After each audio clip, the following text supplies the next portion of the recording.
Hello, sir. You often say that we should not hide what we feel from within. You say that our behavior should always reflect our inner world, as such a person is much greater than the person who portrays something that he is not.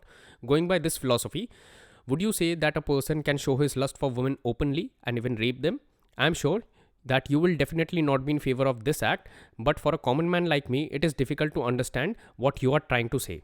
I am sure that you will agree with me that most human beings are hypocrites as they suppress their bad feelings about others. If such people start following your philosophy, then they will go to jail or be killed in public or even be boycotted. You also say that one should not change habits forcefully. If a habit needs to be discontinued, then it will discontinue by itself one day. So, according to this theory, if a sex addict watches deep talks and decides not to change his habit and behaves the way that he feels from within, then will he not misbehave with every woman he is attracted to?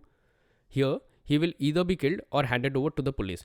So, by preaching all these things, are you working towards a goal to remove every evil from the society? In this way, only good people will remain in our society. Is my understanding correct? Or is it that I am not able to understand your words correctly? If that is so, I will go with the belief that I am low on intelligence. Here, I also want to clarify that most individuals' intelligence has not reached your level, and that is why your talk can be interpreted in many ways. Hence, I request you to not leave any scope for interpretation in your answers. मैंने आपका पूरा सवाल सुना और मैं सवाल की दाद देता हूँ। आपकी समझ में, आपके पूछने में पूरी की पूरी क्लैरिटी है और आपका मन शुद्ध भी है और इंटेलिजेंट भी। सो इस चीज़ की तो मुबारकबाद आप कबूल कर लीजिए पहले। अब मैं स्टेप बाय स्टेप आपके सवाल पर आता हूँ। आपने जो बात कही वो बिल्कुल सही है कि हर बात के कई मतलब निकाले जा सकते हैं और निकालने वाले लोग निकालते हैं। मैं हमेशा पूरी कोशिश करता हूँ और पूरी सावधानी बरतता हूँ कि ऐसा न हो, लेकिन उसके बावजूद दिक्कत यह आती है कि कोई 2-2, 5-5 मिनट के टुकड़े उठा ले या उतना ही सुने या उतनी ही बात अपने कानों में जाने दे, तो निश्चित ही इसके चांस होते हैं कि वो गलत अर्थ निकाल ले। और मनुष्य गलत अर्थ भी क्या निकालता है? अपने मतलब के, है ना? अपनी ही मान्यताओं के, अपने ही विचारों के। सो ये संभावना बनी रहती है। कहने को तो भगवत गीता पूरी की पूरी पाखंड के खिलाफ है, लेकिन मनुष्य ने उसमें से भी हजारों पाखंड खोज लिए हैं। सो यह संभावना तो बनी रहती है और आपका ये कंसर्न है, ये बहुत बड़ी बात है, ये मेरा भी कंसर्न है। एक बात। दूसरी बात, अब मैं आपको 2 चीज़ें समझाता हूँ और आपके थकी सबको समझाता हूँ। सबसे बड़ी मनुष्य की दिक्कत यह है कि उसे यह पता ही नहीं है कि उसके अंदर मन भी है और बुद्धि भी है और ये दोनों अलग-अलग चीजें हैं। बस ये मनुष्य की सबसे बड़ी समस्या है और मैंने मन और बुद्धि का फर्क अनेकों बार समझाया है। आप भी कृपा कर उसे समझ लीजिए। मैं हमेशा मन के साथ रहने की बात करता हूं, बुद्धि के साथ रहने की नहीं।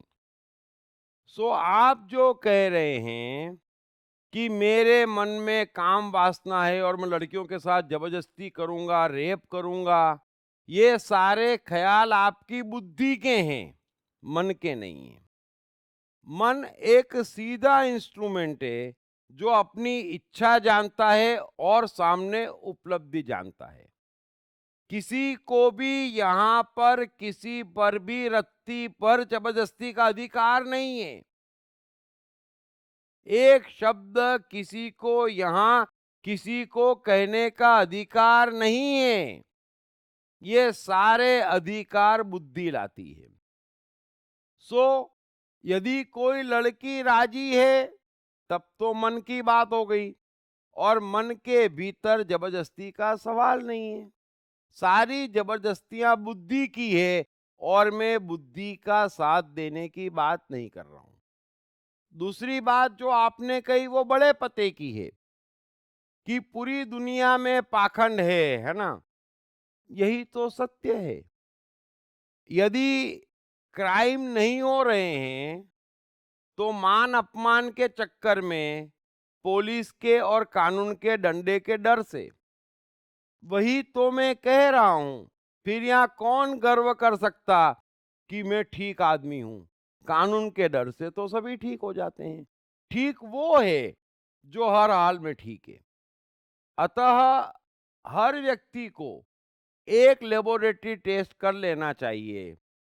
यदि उसे एक दिन मिले और उस दिन वो कुछ भी करे, पूर्ण स्वतंत्र हो, तो वो क्या करेगा?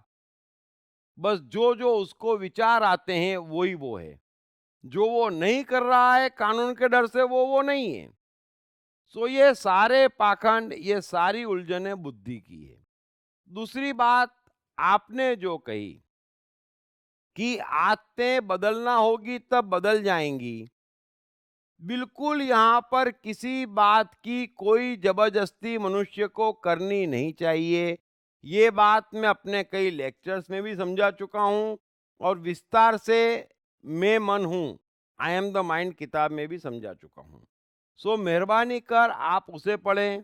मैं सभी से कहूँगा उसे पढ़ें, तो आपको काफ़ी चीज़ें समझ में आ जाएगी, क्योंकि सबसे पहले मन और बुद्धि का फर्क समझना आवश्यक है। सो मन में कोई चीज बदलने की जरूरत नहीं है, कोई जबरदस्ती को गुंजाइश नहीं है। उसके साथ चलते जाइए, सब कुछ अपने आप बेहतरी के लिए बदलता चला जाएगा। और ये सारी जबरदस्ती की कोशिशें बुद्धि की है। ख्याली पुलाव पकाना बुद्धि का काम है। जोर जबरदस्ती बुद्धि का काम है।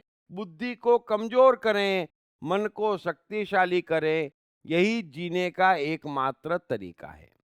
आप एक बात समझें, पूरी भगवत गीता में कृष्ण का सबसे ज्यादा जोर किस चीज पे है? अंदर बाहर की शुद्धि, कि मन में जो है वो बाहर होना चाहिए। जो बुद्धि में है वो नहीं। बुद्धि में तो कुछ होना ही नहीं चाहिए। और अर्जुन गीता में जितनी भी बातें कर रहा है वो बुद्धि की बातें कर रहा है। कृष्ण कह रहे हैं कि बुद्धि की छोड़, तेरे मन को देख। तेरे मन में राज्य पाने की चाह भी छिपी हुई है, और कौरवों से दुश्मनावट भी छिपी हुई है। बस युद्ध सामने है, खेल जा।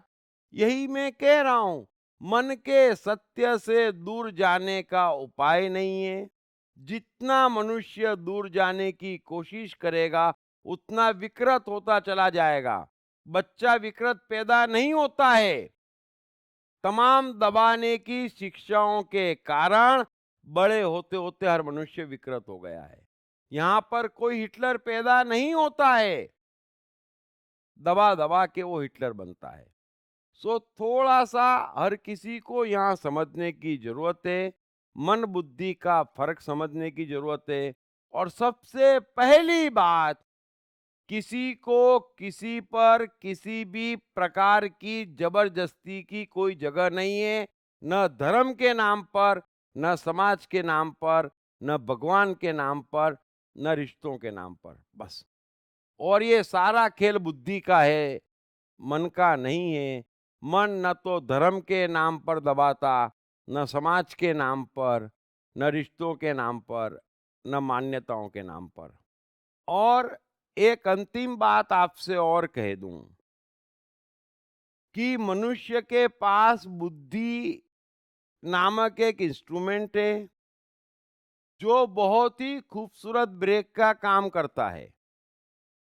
अतः यह घबराने की जरूरत नहीं है कि कभी कोई तूफान आ गया तो क्या होगा। कुछ भी नहीं होगा, है ना? कई बार आप कह देते हैं, गुस्से में आ जाते हैं और मन में ख्याल आता है पत्नी का मर्डर कर दूंगा, तो क्या आप कर देते हैं? नहीं।